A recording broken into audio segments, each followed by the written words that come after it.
Sir नमस्ते. नमस्ते. खरं तर Alephata police स्टेशनच्या हद्दीमध्ये जे गुन्हे घडत आहेत मागच्या अनेक दिवसांपासून तुम्ही अनेक गुन्ह्यांची उकल करण्यात यशस्वी ठरलाय.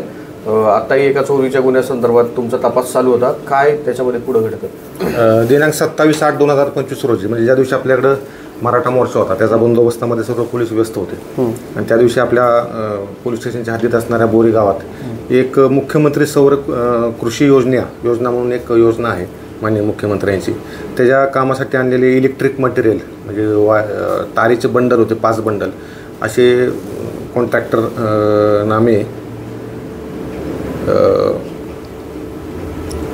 ज्ञानेश्वर रामकृष्ण बनकर हे कॉन्ट्रॅक्टर आहेत आणि त्यांचं ठेवलेलं मटेरियल तारेचे 5 बंडल 5,50,000 रुपये किमतीचे त्यांच्या गोडाऊनमधून चोरीला गेले होते. गोडाऊनच्या बाहेर ठेवलेले मोकळ्या जागेत ठेवलेले चोरीला गेले होते. त्या अनुषंगाने त्यांनी 31 तारखेला आपल्याकडे येऊन कंप्लेंट दिली होती. त्या अनुषंगाने आपल्याकडं 231/2025 अन्वये चोरीचा गुन्हा दाखल करण्यात आलेला होता. त्या चोरीच्या गुन्ह्याचा तपास आम्ही करत होतो. त्यात आमचे तपास पथक स्टाफने खूप मेहनत घेऊन टेक्निकल माहिती घेऊन तसंच त्यांचे खबरे जे आहेत त्यांच्याकडून माहिती घेऊन यातील 2 आरोपींना अटक करण्यात आम्हाला यश आलेलं आहे. या 2 आरोपीकडून आपण गुन्ह्यात चोरी गेलेला पूर्ण मुद्देमाल 5,50,000 रुपयाचे 5 तारेचे बंडल हे हस्तगत केलेले आहेत. तसेच सदर चोरी करण्याकरता त्यांनी ज्या गाड्या वापरलेल्या आहेत एक आल्टो कार आहे. ज्या आल्टो कारमध्ये बसून ते सगळे चोरीच्या ठिकाणावर आले होते आणि एक छोटा हत्ती त्या छोट्या हत्तीमध्ये त्यांनी तारेचे बंडल टाकून चोरी करून घेऊन गेले होते. हे दोन्हीसुद्धा गाड्या आपण 4 व्हीलर जप्त केलेल्या आहेत आणि टोटल असा मिळून 12,50,000 रुपयाचा मुद्देमाल आम्ही हस्तगत केलेला आहे. सदरची अटक आरोपींची नावे आहेत सौरभ ओमकार तांगडे आणि दुसरा आरोपी आहे विशाल कैलास सूर्यवंशी राहणार सुलतानपूर.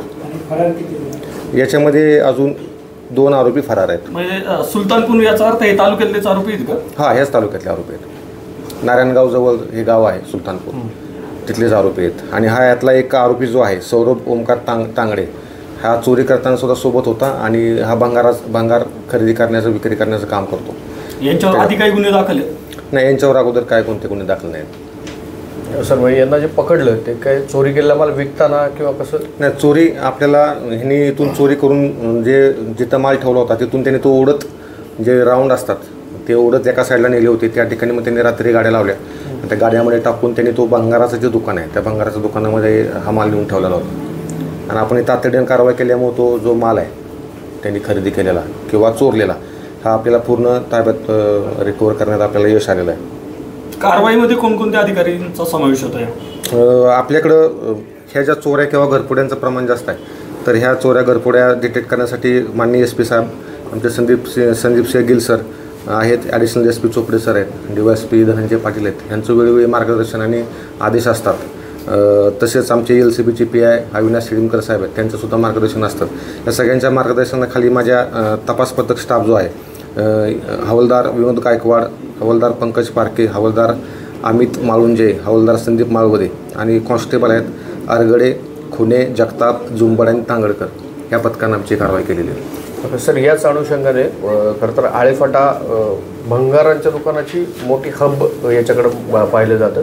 तर या संदर्भात ती जे भंगाराच्या दुकानात जे मालक लोक आहेत किंवा भाड्याने राहणारी तिथे जी मंडळी आहेत किंवा तिथं काम करणारी जी मंडळी यांचं काही एक रेकॉर्ड जमा करायचं या संदर्भात आपण काही आता वेळोवेळी आम्ही या संदर्भात मीटिंग घेतलेल्या आहेत. ज्यांच्या जमिनीमध्ये हे भाड्यानं जागा घेऊन भंगाराचा व्यवसाय करत असतात त्यांच्याकडे काम करणाऱ्या लोकांचं जे आयडेंटिटी प्रूफ, ॲड्रेस प्रूफ व इतर माहिती जे काय आहे त्या विशिष्ट फॉर्मॅट आहे आमच्याकडे त्याच्यामध्ये जमा करण्याबाबत आम्ही वेळोवेळी मीटिंग घेऊन सांगितलेले आहेत.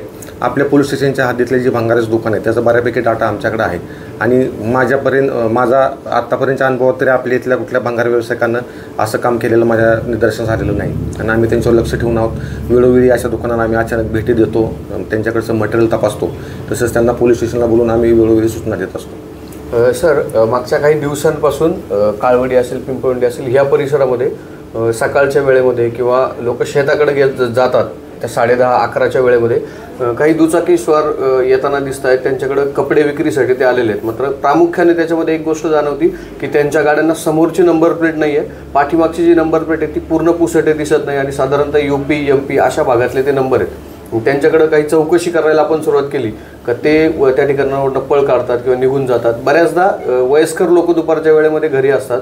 काय आव्हान तुम्ही कराल आणि त्याच्यासाठी काय प्रिकॉशन घ्यायला हवी? मी याच्या अगोदर सुद्धा बऱ्याच वेळा नागरिकांना आवाहन केलेलं आहे की आपल्याकडं शेतकरी जास्त आहेत आणि दुपारी 11-12पर्यंत ते घरी असतात आणि त्यानंतर शेतात जातात, मग ते संध्याकाळी येतात. तर अशा वेळेस घर बंद असतं तर घरामध्ये कोणती किमती वस्तू वगैरे ठेवू नका, दागिने ठेवू नका, रोख रक्कम ठेवू नका. CCTV आणि अलार्म सिस्टीम बसवून घ्या. तसंच असा कोणी तुम्हाला संशयित दुचाकी स्वार वगैरे भेटला तर त्याला थांबवून आम्हाला फोन करा. आमच्या 5 गाड्या पेट्रोलिंग करतात पोलीस स्टेशनच्या हद्दीमध्ये. आम्ही तात्काळ देतो आमचा पोलीस स्टाफ पाठवून आपण त्यांना व्हेरीफाय करून खात्री करूनच त्यांना सोडू, अन्यथा त्यांच्या विरोधात कारवाई करू. सर, आपल्याकडे मराठा आरक्षणाचा जो मोर्चा झाला त्या दरम्यान एक सोन साखळी चोरीला जाण्याचा गुन्हा आपल्याकडे दाखल झाला होता, त्या संदर्भात काय अपडेट? त्याच्यामध्ये आपल्याकडं आपण तात्काळ गुन्हा दाखल केलेला आहे आणि जे त्यावेळेस प्रचंड गर्दी होती, म्हणजे आपल्या PM दऱ्यापासून ते आपल्या कल्याण रोडला पिंपरी पेंढारापर्यंत पूर्ण रात्रीची मोर्चा गेल्यामुळे ना खूप गर्दी होती.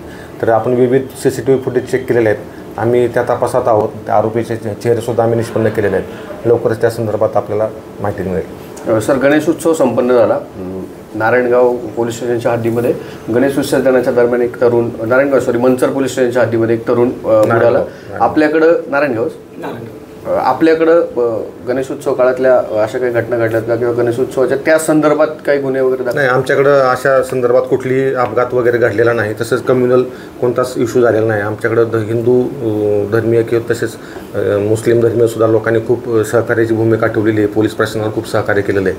आम्ही वेळोवेळी त्यांच्या बैठका घेऊन त्यांना ज्या सूचना दिल्या होत्या त्याची त्यांनी काटेकोर अंमलबजावणी केलेली आहे. विदाऊट एनी सिंगल इश्यू हे दोन्ही गणेशोत्सव आणि ईद ए मिलादचा कार्यक्रम खूप शांततेने पार पडलेला आहे. तुमचं अभिनंदन यासाठी की तुम्ही DJ बंदी किंवा DJ चा वापर न करता गणेशोत्सव साजरा करा हे जे आवाहन केलं होतं त्याला मला वाटतं आपल्या परिसरात चांगला प्रतिसाद मिळाला. खूप चांगला प्रतिसाद मिळालेला आहे आणि ह्या अनुषंगाने पुढच्या वर्षी आम्ही पूर्ण 100% DJ बंदी करण्याचा आम्ही आग्रह धरलेला आहे.